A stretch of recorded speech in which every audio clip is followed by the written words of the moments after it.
मणिपुर और गोवा में नई सरकार का जल्द ही ऐलान हो सकता है। ऐसे में केंद्रीय गृह मंत्री अमित शाह की दिल्ली आवास पर हुई बैठक में आखिर क्या फैसला लिया गया, देखिए रिपोर्ट। केंद्रीय गृह मंत्री अमित शाह के घर पर लगा बीजेपी नेताओं का जमावड़ा। देर रात तक होती रही बैठक। इस मीटिंग में अमित शाह के अलावा पार्टी अध्यक्ष जेपी नड्डा, मणिपुर के कार्यवाहक सीएम एन बीरेन सिंह और गोवा के कार्यवाहक सीएम प्रमोद सावंत शामिल रहे। इस बैठक में बीजेपी के राष्ट्रीय महासचिव बीएल संतोष भी मौजूद रहे। बैठक में मणिपुर और गोवा में नई सरकार के गठन पर चर्चा हुई। कयास ये लगाए जा रहे हैं कि दोनों प्रदेश में बीजेपी जल्द ही नई सरकार के गठन का ऐलान कर सकती है। 5 राज्यों के विधानसभा चुनाव में बीजेपी ने 4 राज्यों में जीत हासिल की है। उत्तर प्रदेश में योगी आदित्यनाथ सीएम पद की शपथ लेंगे, लेकिन मणिपुर, गोवा और उत्तराखंड को लेकर अभी हालात साफ नहीं हैं। गोवा में मुख्यमंत्री की रेस में प्रमोद सावंत पहले नंबर पर चल रहे हैं। दूसरी ओर मणिपुर में भी एन बीरेन सिंह रेस में सबसे आगे हैं। दोनों ही फिलहाल अपने अपने राज्य के कार्यवाहक मुख्यमंत्री भी हैं।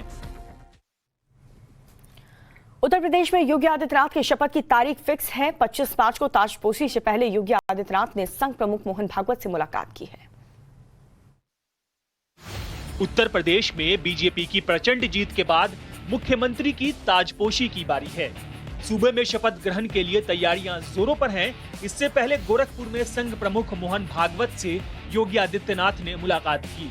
गोरखपुर प्रवास पर आए संघ प्रमुख मोहन भागवत और योगी के बीच करीब 40 मिनट बातचीत चली। इस दौरान दोनों के बीच सामाजिक के साथ राजनीतिक मसलों पर चर्चा हुई। इस दौरान योगी ने शपथ ग्रहण समारोह में आने का निमंत्रण दिया। आपको बता दें कि मोहन भागवत 4 दिन के गोरखपुर दौरे पर हैं। आज और कल संगठन श्रेणी और जागरण श्रेणी की बैठक में हिस्सा लेने के बाद 22 मार्च को कुटुंब प्रबोधन कार्यक्रम को संबोधित करेंगे। संघ प्रमुख से मुलाकात के बाद योगी आदित्यनाथ गोरखपुर मंदिर में लौटे और बच्चों के साथ मस्ती की। इस मौके पर बच्चों के अभिभावक भी मौजूद थे। योगी ने सबको खुश कर दिया। तो उत्तर प्रदेश में तो सीएम पद के लिए योगी का नाम तय हो चुका है, फिक्स हो चुका है, लेकिन उत्तराखंड में अभी भी ये मामला फंसा हुआ है। आज पुष्कर सिंह धामी और मदन कौशिक दिल्ली में होंगे। कौन बनेगा उत्तराखंड का सीएम? क्या आज बीजेपी आलाकमान करेगा फैसला? केंद्रीय नेतृत्व ने अब तक सूबे के नए सीएम को लेकर पत्ते नहीं खोले हैं, लेकिन चर्चाओं का बाजार गर्म है। पुष्कर सिंह धामी का नाम आगे चल रहा है। उनके बाद कैबिनेट मंत्री सतपाल महाराज समेत दूसरे नेताओं के नाम के भी कयास लगाए जा रहे हैं। नए सीएम को लेकर दिल्ली में बैठकों का दौर लगातार जारी है। सीएम के साथ ही नए मंत्रियों पर भी दिल्ली में ही फैसला लिया जाएगा। आज पुष्कर सिंह धामी और उत्तराखंड प्रदेश अध्यक्ष मदन कौशिक दिल्ली में हैं और दोनों के नामों को लेकर दिल्ली का आलाकमान आज फैसला कर सकता है। आपको बता दें कि विधानसभा चुनाव में बीजेपी ने राज्य में 47 सीटों पर जीत हासिल की है। पार्टी ने अपने सभी विधायकों को आज देहरादून बुलाया है। वही माना जा रहा है कि आज नए सीएम के नाम पर फैसला हो सकता है। खबर के मुताबिक उत्तराखंड में नई सरकार का शपथ ग्रहण समारोह भव्यता के साथ आयोजित किया जाएगा। इस दौरान बीजेपी शासित राज्यों के मुख्यमंत्री भी बुलाए जा सकते हैं। वहीं केंद्र के बड़े मंत्री भी शपथ ग्रहण समारोह में हिस्सा लेंगे। और जापान के प्रधानमंत्री भारत के दौरे पर हैं। प्रधानमंत्री मोदी और जापानी पीएम के बीच कई मसलों को लेकर के बातचीत हुई है। रूस यूक्रेन जंग पर भारत का स्टैंड अब तक न्यूट्रल रहा है। भारत ने किसी भी मंच पर रूस की आलोचना से दूरी बनाई है, लेकिन हालात अजीबोगरीब तब बन गए जब भारत के दौरे पर आए जापान के प्रधानमंत्री ने अपने संबोधन में यूक्रेन का जिक्र करते हुए रूस को आड़े हाथों ले लिया। उन्होंने इसे बेहद गंभीर मसला करार दिया। तब जापानी पीएम ने ऐसा कर शायद ये मैसेज भी देने की कोशिश की कि भारत को इस मसले पर अपने रुख के बारे में विचार करना चाहिए। ये वो मौका था जब दोनों ही देशों के प्रधानमंत्री एक साथ मंच शेयर कर रहे थे। हालांकि भारत के स्टैंड पर प्रधानमंत्री मोदी रूस यूक्रेन मसले पर कुछ भी बोलने से बचे। इसके अलावा पीएम मोदी ने अपने जापानी समकक्ष के साथ कई मसलों पर बातचीत की। इस दौरान दोनों शीर्ष नेताओं की आर्थिक, कारोबारी और ऊर्जा क्षेत्र सहित द्विपक्षीय संबंधों को मजबूत करने को लेकर चर्चा हुई। दोनों देशों के बीच 6 समझौतों पर हस्ताक्षर किए गए। जापान ने 2014 में की गई निवेश प्रोत्साहन साझेदारी के तहत भारत में 3,20,000 करोड़ रुपए के निवेश लक्ष्य का ऐलान किया है। और कर्नाटक में हिजाब विवाद पर मचे बवाल के बाद से सूबे की सरकार जल्द ही स्कूल में भगवत गीता को सिलेबस में शामिल करने का विचार बना रही है, लेकिन सरकार के इस फैसले से पहले ही इस पर सियासत शुरू हो चुकी है। कर्नाटक में उपजे हिजाब विवाद के बाद अब वहां की सरकार एक बड़ा फैसला लेने पर विचार कर रही है। सरकार गुजरात की तर्ज पर स्कूलों की पढ़ाई के सिलेबस में भगवत गीता को शामिल करना चाहती है। इस मामले पर सरकार ने अभी कोई फाइनल फैसला नहीं लिया है, लेकिन उससे पहले ही सियासी बहस तेज हो गई है। कांग्रेस पार्टी के कुछ नेता पहले ही बीजेपी पर एक धर्म को आगे बढ़ाने का आरोप लगा चुके हैं। हालांकि कांग्रेस नेता और सूबे के पूर्व केंद्रीय शिक्षा मंत्री का कहना है कि धार्मिक किताबों को सिलेबस में शामिल करना कोई गलत नहीं है। उसके साथ ही ये भी कहा कि भारत एक ऐसा देश है जहां पर कई धर्मों को मानने वाले लोग रहते हैं। सवाल उठाए कि ये कैसे कह सकते हैं कि केवल भगवत गीता ही धर्म और भारतीय संस्कृति और परंपराओं की शिक्षा देती है। भगवत गीता पर चल रही सियासी बहस के बीच सूबे के सीएम ने कहा है कि चर्चा के बाद ही गीता को स्कूलों में शामिल करने पर विचार किया जाएगा। और जम्मू कश्मीर एक बार फिर से आतंकियों के निशाने पर है। टाइट सुरक्षा के बीच बौखलाए आतंकियों ने 2 इलाकों में ग्रेनेड से हमला बोला है।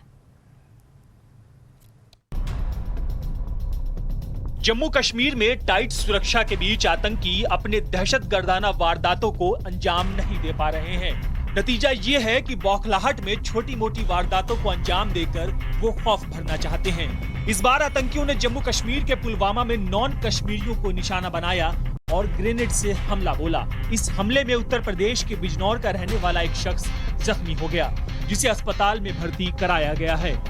उधर जम्मू कश्मीर के त्राल इलाके में भी आतंकियों ने सीआरपीएफ के पोस्ट पर ग्रेनेड से हमला बोला। इसमें एक जवान जख्मी हो गया। आपको बता दें कि ये हमले उस दिन हुए हैं जब अर्धसैनिक बलों ने जम्मू में अपना 83वां स्थापना दिवस मनाया है। केंद्रीय गृह मंत्री अमित शाह ने सीआरपीएफ के एक स्थापना दिवस कार्यक्रम में हिस्सा लिया, जो पहली बार राष्ट्रीय राजधानी से बाहर मनाया गया। पुलिस के मुताबिक रात लगभग 8:10 पर आतंकवादियों ने शिविर पर ग्रेनेड फेंका।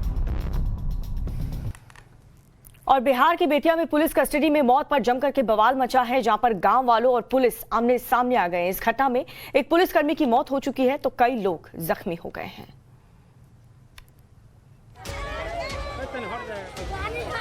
जमकर मचा बवाल, पुलिस पर पथराव, थाने में आगजनी। ये तस्वीर बिहार के बेतिया की है। ऐसे हालात तब बन गए जब पुलिस कस्टडी में एक युवक की मौत हो गई।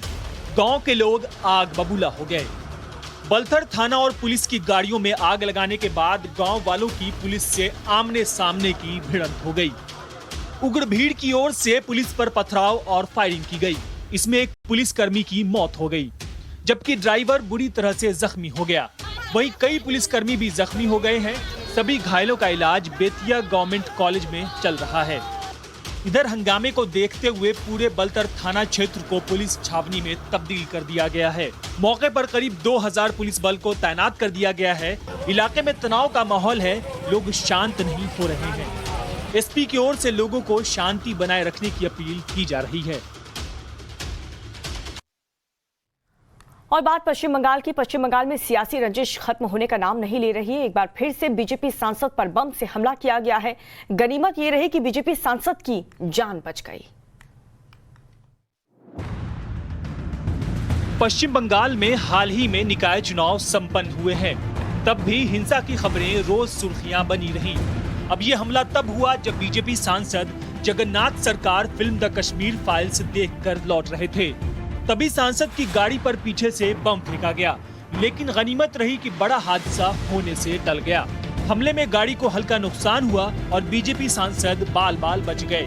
इस घटना के 10 मिनट बाद मौके पर पुलिस पहुंची और मामले की तहकीकात में जुट गई। सांसद जगन्नाथ सरकार की ओर से थाने में मामले की शिकायत दर्ज कराई गई है। आपको ये भी बता दें कि इससे पहले बीजेपी सांसद जगन्नाथ सरकार ने आरोप लगाया था कि फिल्म द कश्मीर फाइल्स पश्चिम बंगाल में राजनीति का शिकार हो रही है और अब उन पर बम से हमला किया गया है। और बात राजस्थान की। राजस्थान में राम दरबार पर चला गहलोत सरकार का बुलडोजर। जी हां, राम दरबार को तोड़ने का वीडियो वायरल हुआ तो सियासी बवाल मच गया। बीजेपी गहलोत सरकार पर लगातार हमलावर है।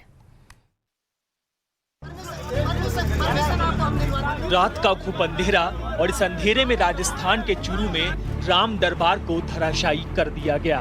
पीडब्ल्यूडी ने जेसीबी से राम दरबार के गेट को धराशायी कर दिया, लेकिन एंट्री गेट पर लगी राम दरबार का मूर्ति तोड़ने का वीडियो जैसे ही वायरल हुआ, सियासी बवाल मच गया। हिंदू कार्यकर्ताओं ने सुजानगढ़ सालासर रोड को जाम कर विरोध प्रदर्शन किया। 1.5 घंटे तक लगा जाम रात 7:45 में खुल सका। धरने के दौरान हनुमान चालीसा का पाठ भी हुआ। दोनों तरफ से गाड़ियों की लंबी कतारें लग गई, जिसकी वजह से कई किलोमीटर लंबे जाम से निपटना प्रशासन के लिए मुश्किल हो गया। पुलिस से आक्रोशित हिंदू कार्यकर्ताओं ने मांग की कि सीनियर अधिकारियों को मौके पर बुलाया जाए। DAEN बाबुल वर्मा और JEN नंदलाल मुबाक को सड़क पर बिठाकर उनसे राम दरबार की प्रतिमा को तोड़ने का कारण पूछा गया। AEN ने सड़क के चौड़ीकरण की बात करते हुए हाथ जोड़कर माफी मांगी। AEN ने आश्वासन दिया कि सड़क का काम पूरा होने के बाद जो प्रवेश द्वार बनाया जाएगा उसमें भी राम दरबार की प्रतिमाएं स्थापित की जाएंगी। हालांकि उन्होंने इसे लिखित में देने से इनकार कर दिया। राजस्थान के धौलपुर में एक महिला से रेप की वारदात के बाद समाज एक बार फिर से शर्मसार हो चुका है। आरोपी अभी भी पुलिस की गिरफ्त से काफी दूर है। रूह कपा देने वाली ये वारदात उस सूबे में हुई जो रेप के मामलों में पूरे देश में नंबर 1 है। NCRB के आंकड़ों ने इस शर्मसार रिकॉर्ड को अपने नाम करने वाले राजस्थान के धौलपुर में अनुसूचित जाति की महिला के साथ जो हुआ वो सरकार और समाज के लिए शर्मसार करने वाला है। कंचनपुर थाना इलाके में 15 मार्च की शाम सरसों की फसल काटकर पति और बच्चों के साथ दलित महिला लौट रही थी। तभी रास्ते में गांव के आधा दर्जन से अधिक दबंगों ने उसका रास्ता रोक लिया। हथियार की नोक पर आरोपियों ने पीड़िता के पति से मारपीट की। इस दौरान दोनों आरोपियों ने पति और बच्चों के सामने पीड़िता से रेप की वारदात को अंजाम दिया। इसके बाद आरोपी फरार हो गए। गरीब और SC कम्युनिटी की महिला से गैंग रेप जैसी शर्मनाक वारदात हुई, लेकिन राजस्थान की सत्ताधारी पार्टी कांग्रेस है कि वो शिकायत पर ही सवाल उठा रही है। सभी आरोपी पुलिस की गिरफ्त से अब तक दूर हैं। वारदात समाज और सरकार को कलंकित करने वाली है। ऐसे में विपक्ष ने अशोक गहलोत सरकार को कटघरे में खड़ा कर दिया है। और दादरा नगरी हवेली भीषण आग से तब दहल उठी जब एक केमिकल की फैक्ट्री में भीषण आग लग गई और देखते ही देखते पूरी फैक्ट्री जलकर खाक हो गई। चारों तरफ आग की लपटें, जमीन पर आग, आसमान में धुएं का गुबार। हालात भयावह और फिर देखते ही देखते लाखों का माल स्वाहा हो गया। ये तस्वीर दादर नगर हवेली की है जब एक केमिकल फैक्ट्री में आग लग गई। धीरे धीरे आग ने इतना भीषण रूप ले लिया कि उसे पार पाना मुश्किल हो गया। आग की लपटें इतनी तेज हो गईं कि देखते ही देखते पूरी फैक्ट्री को अपनी आगोश में ले लिया। रह रहकर फैक्ट्री में बड़े धमाके होते रहे और भीषण आग भड़कती रही। आग इतना भयानक था कि मौके पर 10 फायर ब्रिगेड की गाड़ियां घंटों आग पर काबू पाने का प्रयास करती रहीं। घंटों की कोशिशों के बाद आग पर काबू तो पा लिया गया, लेकिन तब तक पूरी केमिकल फैक्ट्री जलकर स्वाहा हो चुकी थी। लाखों का माल जलकर खाक हो गया। केमिकल फैक्ट्री में आग के बाद किसी के हताहत होने की खबर नहीं है। अब तक ये भी पता नहीं चल पाया है कि फैक्ट्री में आग कैसे लगी। और चलिए अब बात कर लेते हैं कश्मीरी पंडितों पर हुए अत्याचार की। दरअसल कश्मीरी पंडितों के दर्द पर फिल्म बनाने में 32 साल लग गए, लेकिन कश्मीरी पंडितों को इंसाफ मिलने में अब और देरी ना हो, इसके लिए नए सिरे से जांच की मांग हो रही है। कश्मीरी पंडितों के खिलाफ हुई साजिश की फाइल्स को एक बार फिर से खोलने की बात की जा रही है। हमारे लोग मर रहे हैं सर। कश्मीर चल रहा है, खुलेआम कश्मीरी हिंदुओं का कत्ले आम हो रहा है। कश्मीर फाइल्स ने जो सच दिखाया, क्या उस सच के बाद अब कश्मीरी पंडितों के खिलाफ हुए अत्याचारों की केस फाइल्स फिर से खुलेगी? ऋषि कश्यप हुए, वो कश्मीर हमारा था। जहाँ पंचतंत्र लिखा गया वो कश्मीर हमारा था। तू जानता ही क्या है कश्मीर के बारे में? धर्म बदलो, भागो। क्या 1990 के दौर में कश्मीरी घाटी से लाखों कश्मीरी हिंदुओं के पलायन और सैकड़ों टारगेट किलिंग्स की नए सिरे से जांच के लिए राष्ट्रपति से अपील की गई है। दिल्ली के एक वकील ने अपनी इस अपील में कहा है कि कश्मीरी हिंदुओं के नरसंहार के दौरान 215 FIR दर्ज हुई थी। किसी भी मामले की जांच से कश्मीरी हिंदुओं को इंसाफ नहीं मिला। ढंग से जांच नहीं होने के कारण यासीन मलिक जैसे लोग आजाद हैं। सिख दंगों की जांच हो सकती है तो कश्मीर नरसंहार की क्यों नहीं? इसलिए कश्मीरी हिंदुओं के नरसंहार के केस फिर से खोले जाएं। 1989 से 1990 के बीच कश्मीरी हिंदुओं के नरसंहार की जांच हो। नरसंहार की जांच के लिए एसआईटी का गठन किया जाए। 32 साल में कश्मीरी पंडितों ने क्या क्या नहीं सहा, उन्हें अपने घरों से भगाया गया।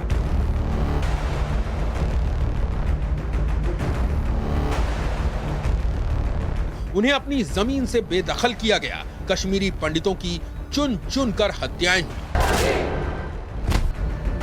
लेकिन ये सब सहने के बाद कश्मीरी पंडितों पर सिस्टम का अत्याचार भी हुआ, जिसमें पलायन और हत्याओं की ढंग से जांच भी नहीं हो सकी। क्योंकि खुद जम्मू कश्मीर सरकार का आंकड़ा है कि 1990 से लेकर 1992 के बीच 70,000 हिंदू परिवारों का पलायन हुआ।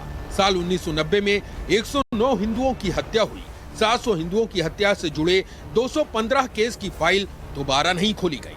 सिर्फ 31 आरोपियों के खिलाफ केस, 115 केस में अज्ञात आरोपी थे। 147 केस रजिस्टर किए गए, सिर्फ 24 में चार्जशीट फाइल हुई। 2010 में सिर्फ 808 हिंदू फैमिली घाटी में रह रही थी। कश्मीर फाइल्स फिल्म आने के बाद जब कश्मीरी पंडितों के साथ हुए भयानक अत्याचार का सच सामने आया तो ये बात भी उठी कि कश्मीरी पंडितों को इंसाफ भी मिलना चाहिए। उन पर हुए अत्याचारों के केस फिर से खोले जाने चाहिए और उनके गुनाहगारों को सजा मिलनी चाहिए। जम्मू कश्मीर के पूर्व डिप्टी सीएम निर्मल सिंह की मांग है कि सिर्फ 1990 ही नहीं, 1931 से लेकर कश्मीरी पंडितों पर जो भी अत्याचार हुए उन सभी की जांच हो।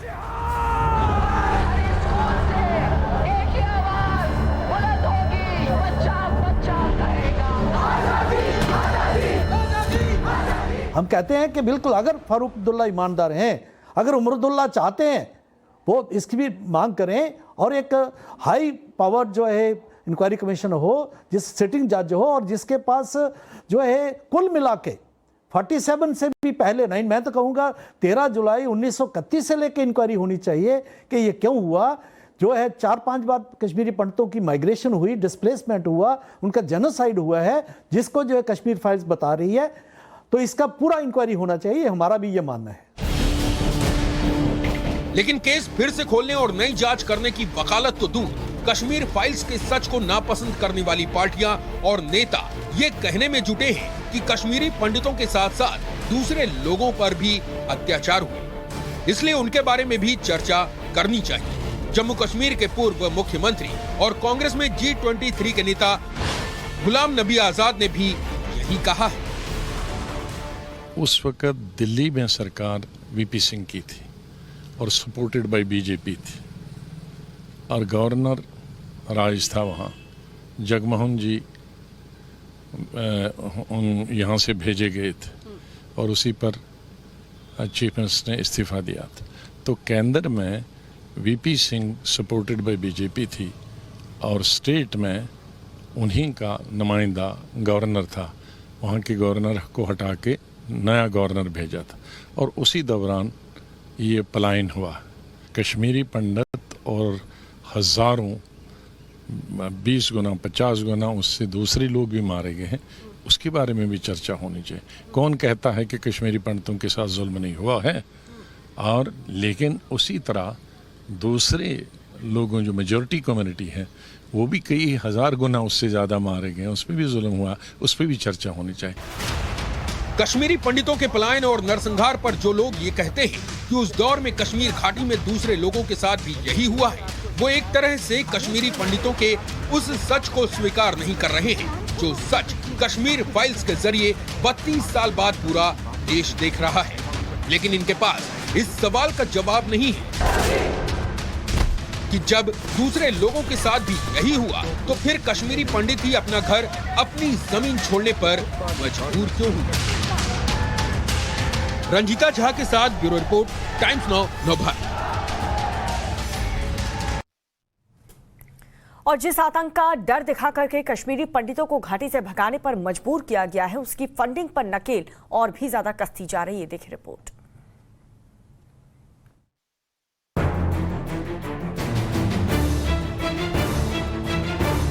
कश्मीर में आतंक और डर का माहौल बनाकर जिस दौर में कश्मीरी पंडितों को भगाया गया, उस दौर का एक गुनहगार यासिन मलिक भी है। कश्मीर फाइल्स से कश्मीर का असली सच दिखाने के बाद अब उन लोगों की फाइल खुलना शुरू हो गई है जिन्होंने कश्मीर में आतंक के बीज बोए थे।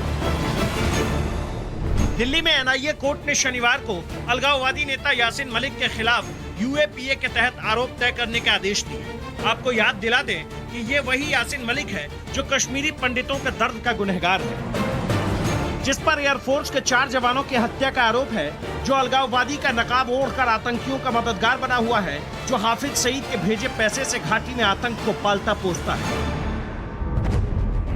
यासिन मलिक के साथ उनके साथियों की भी फाइल खुलेगी। पाकिस्तान में बैठे उनके सरगनाओं पर भी आरोप तय होंगे। कोर्ट ने आदेश में लश्कर तैयबा का सरगना हाफिज सईद, हिजबुल मुजाहिदीन का सरगना सैयद सलाउद्दीन, अलगाववादी नेता शब्बीर शाह और मसरत आलम का नाम दर्ज है। टेरर फंडिंग के केस में इन सब पर आरोप तय होंगे, मुकदमा चलेगा। इन आतंकियों को अपने गुनाहों का हिसाब देना होगा। टेरर फंडिंग की सुनवाई के दौरान एनआईए कोर्ट ने गवाहों के बयान और सबूतों के आधार पर शुरुआती तौर पर यह माना कि ऑल पार्टी खुदियत कॉन्फ्रेंस का संबंध आतंकी संगठनों से है। अलगाववादी नेताओं ने घाटी में पत्थरबाजी के लिए उकसाया। हवाला के जरिए हुर्रियत नेताओं को पाकिस्तान से फंडिंग मिली। टेरर फंडिंग की साजिश में पाकिस्तान उच्चायोग भी है। घाटी में आतंकियों की फौज तैयार करने में हुर्रियत नेताओं का हाथ है। पाकिस्तान के एमबीबीएस कॉलेज में एडमिशन से पैसे लगाकर टेरर की फंडिंग हुई। यासिन मलिक पाकिस्तान में हथियार की ट्रेनिंग दिलाता था। पाकिस्तान की खुफिया एजेंसी आईएसआई घाटी में आतंकी गतिविधियों को अंजाम देने में सीधे शामिल है। पाकिस्तान के इशारे पर लश्कर, हिजबुल, जैश घाटी में आतंक फैलाते थे। हाफिज सईद यूसुफ शाह सबसे बड़े साजिशकर्ता हैं। एपीएचसी, जेआरएल आम लोगों को हिंसा के लिए भड़काते थे। सुनवाई के दौरान एनआईए कोर्ट ने बड़ी टिप्पणी की। कोर्ट ने कहा, बहस के दौरान किसी भी आरोपी ने यह नहीं माना कि व्यक्तिगत रूप से उनकी कोई अलगाववादी विचारधारा या एजेंडा नहीं है, या उन्होंने अलगाव के लिए काम नहीं किया है, या जम्मू कश्मीर को सरकार से अलग करने की वकालत नहीं की है। जबकि गवाहों ने बयान दिया कि आतंकियों और उनके मददगारों का एक ही उद्देश्य था, और वह था भारत से जम्मू और कश्मीर को अलग करना। एनआईए कोर्ट के आदेश में यासिन मलिक का नाम है। यासिन मलिक के काले कारनामे का चैप्टर खोलें तो पता चलेगा कि यासिन मलिक के इशारे पर ही 1987 से लेकर 1994 तक जम्मू कश्मीर में आतंकवाद को बढ़ावा मिला। यासिन मलिक पर एयरफोर्स के 4 जवानों के हत्या का आरोप है। कश्मीर फाइल्स फिल्म में भी यह घटना दिखाई गई है। 25 जनवरी 1990 को श्रीनगर के बाहरी इलाके रावलपोरा में आतंकियों ने एयरफोर्स के जवानों पर हमला कर दिया। इस घटना में 40 लोग घायल हुए थे, जबकि 4 जवान शहीद हो गए थे। इस मामले में जम्मू की टाडा कोर्ट में यासिन मलिक समेत 6 आतंकियों के खिलाफ आरोप भी तय हो चुके हैं। इन संगीन आरोपों के बाद भी यूपीए सरकार में पाकिस्तान के पाले इन प्यादों का सादर सत्कार हो रहा था। अलगाववादियों को पाकिस्तान के साथ बातचीत का ब्रांड एम्बेसडर बनाया गया। 2006 में यूपीए सरकार में प्रधानमंत्री रहे मनमोहन सिंह ने जेकेएलएफ चीफ यासिन मलिक को पीएम आवास में बुलाकर उसके साथ चर्चा की। यासिन मलिक के साथ पूर्व पीएम मनमोहन सिंह की मुस्कुराने वाली तस्वीरें और वीडियो सोशल मीडिया पर वायरल है। एनआईए कोर्ट में यासिन मलिक और उसके आतंकी साथियों की फाइल खुल चुकी है। जल्द ही आतंकियों पर आरोप तय होंगे। आरोप पर बहस होगी। दोषी साबित होने पर इन्हें फांसी की सजा हो सकती है। Bhavtosh Singh, Delhi, times now Navbharat. और अब खबर राजस्थान से है, जहां पर अनुसूचित जाति की एक महिला से गैंगरेप की घटना सामने आई है। आरोप है कि गांव के दबंगों ने महिला के साथ उसके बच्चों के सामने ही हैवानियत की है और वहां से फरार हो गए। जांच जारी है।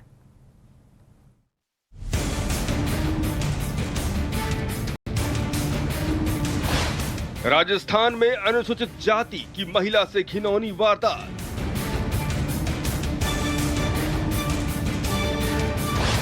पति से मारपीट, बच्चों के सामने महिला से दबंगों ने किया गैंगरेप। रूह कपा देने वाली ये वारदात उस सूबे में हुई जो रेप के मामलों में पूरे देश में नंबर 1 है। एनसीआरबी के आंकड़ों में इस शर्मनाक रिकॉर्ड को अपने नाम करने वाले राजस्थान के धौलपुर में अनुसूचित जाति की महिला के साथ जो हुआ वो सरकार और समाज के लिए शर्मसार करने वाला है। वारदात धौलपुर के कंचनपुर थाने की है, जहां 26 साल की महिला से गांव के दबंगों ने गैंगरेप किया। पीड़ित अनुसूचित जाति से ताल्लुक रखती है। एफआईआर के मुताबिक आरोपियों ने पीड़िता के पति के साथ बेरहमी से मारपीट की, फिर बच्चों के सामने ही महिला से हैवानियत को अंजाम दिया। घटना 15 मार्च शाम 6 बजे की है, जब पीड़ित खेत से सरसों की कटाई कर पति और बच्चों के साथ घर लौट रही थी। राजस्थान में लगातार महिला अत्याचार के मामले बढ़ रहे हैं। प्रदेश महिला अत्याचारों में पहले पायदान पर है। चूंकि मुख्यमंत्री ही गृह मंत्री है, लिहाजा सत्ताधारी पार्टी से कभी भी महिलाओं के प्रति होने वाले अपराधों पर कोई बयान नहीं आता। गरीब और एससी कम्युनिटी की महिला से गैंगरेप जैसी शर्मनाक वारदात हुई, लेकिन राजस्थान की सत्ताधारी पार्टी कांग्रेस है कि वो शिकायत पर ही सवाल उठा रही है। अब FIR तो मत गया, जिसके खिलाफ लोग कराए जाते हैं, हमारे खिलाफ भी करा दो, मैं आपके खिलाफ करा दूँ, वो लोगों के खिलाफ करा दूँ। ये क्या है कि एक बात अलग है, पर ये नहीं कि नंबर 1 है। नंबर 1 सिर्फ FIR में जब अनुसंधान होता है उसमें कहीं नंबर 1 नहीं मिलेगा। सुना है FIR है, FIR का क्या, जांच होगी। जांच में आरोप साबित हुए विधायक जी तभी मानेंगे कि महिला से जुल्म हुआ है, लेकिन कांग्रेस के विधायक और उनकी सरकार को अपनी पुलिस की बातचीत भी सुननी चाहिए। कंचनपुर थाना क्षेत्र के अंदर एक महिला से दुष्कर्म का मामला दर्ज हुआ है। इस संबंध में अनुसंधान किया जा रहा है और गहनता से इसके बारे में जांच की जाएगी। कांग्रेस के विधायक को FIR की कॉपी भी पढ़नी चाहिए, जिसमें पीड़िता ने उन दबंगों के नाम और पूरी वारदात का मजमून दर्ज कराया है। महिला ने साफ साफ लिखवाया है कि लालू और धन सिंह ने बच्चों के सामने ही उसके साथ गैंगरेप किया। इससे पहले दोनों आरोपियों और उसके कई साथियों ने उसके पति को लात, मुक्की और जूते से पीटा, कट्टे के बट से मारा। सारे आरोपी पुलिस की गिरफ्त से अब तक दूर हैं। वारदात समाज और सरकार को कलंकित करने वाली है।